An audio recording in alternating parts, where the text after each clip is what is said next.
Welcome to An Alternate to You. I'm Hugh Anderson, and this is what caught my attention recently. New year, new you. Whether you participate in your employer's retirement plan or have loved ones who do, here's a tip. I call it the 1% rule. If you're not contributing at the maximum, I implore you to increase your contribution level by just 1%, and do it at least annually or more frequently if possible, and certainly when you get a raise.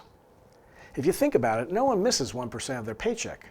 Over the course of a week, with a few Starbucks visits, a drive-thru, and Netflix, 1% has magically disappeared. But if the effort is made to not allow it to disappear, then look and see what happens. The power of compounding doing its finest work. The two individuals did almost the same thing, and I'm happy to send this graphic to anybody interested, but the reality is, time is your ally. So make use of it. Now the question is, when will this trend break something? As interest rates continue to rise, bonds become more of a competitor with the stock market. Additionally, consumers of debt, and I'm looking at you, Uncle Sam, must pay higher interest as they roll over old debt or issue new debt. This is a schedule of all the debt coming due over the next several years. Well over half is due within the next 3 years.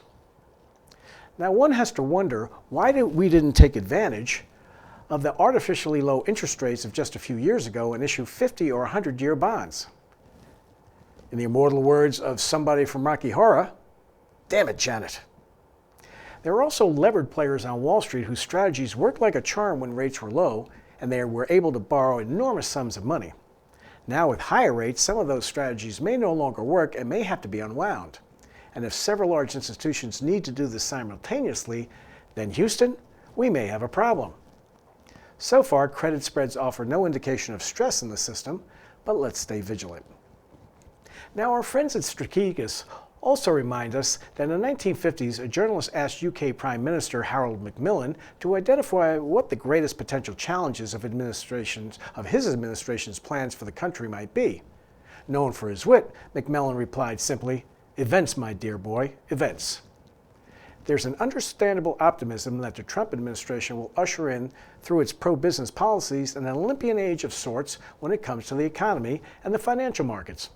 But as we saw tragically with the New Orleans attack and, of course, the Los Angeles fires, administrations, like everyone else, can often be held hostage to events beyond their control or the policies of previous administrations that are resistant to change. To the extent of which all presidents, Democrat and Republican alike, grease the skids for their re-election, it's not particularly surprising that the Biden administration used its powers to boost the economy and the financial markets. But the sheer range of tools used, not to mention a budget deficit of nearly 7% of GDP, was indeed, according to Westbury, breathtaking and unprecedented for an economy near full employment. With the debt ceiling debate looming and the Fed's various machinations, there's a chance that long-term interest rates could rise simply on the supply of issuance alone. In short, the Trump administration is inheriting an economic mess if it's serious about putting the country on a more sustainable fiscal path. The incoming administration will need to be particularly dexterous this year in providing an environment in which the public sector passes the economic baton to the private sector, meaning the government needs to get out of the way of business so they can grow. While the likelihood of a deep recession is low, it seems reasonable to expect greater volatility as these changes take place. The good news for the year ahead is that at least recently the strongest year for the markets has not been the third year of a president's term, as it has been traditionally, but the first when presumably the president's political capital is at its strongest. Fingers are crossed. Now, George Friedman wrote in The Storm Before the Calm that most nations define nationality in terms of shared history, culture, and values. The American people had none of these. They didn't even share a language. Rather, they came as aliens having nothing in common. But an odd evolution took place. The immigrants claimed to have two cultures. One was the culture of their families recalling their past. The other was the culture of their nation into which they merged without disappearing. The American culture was defined by this dichotomy, and hence the American people is a very real but artificial construct. Friedman says America needs to make peace with itself. We're at war with each other, but we need to recognize that we are bound together in making history. When the settlers went inland, they faced hardships that made them stand together. When immigrants settled in cities, it was the same story. To be successful, Americans stand guard whether it's over their property, their businesses, or their country. To understand America in the future, we need to understand the people who are doing the building and the defending.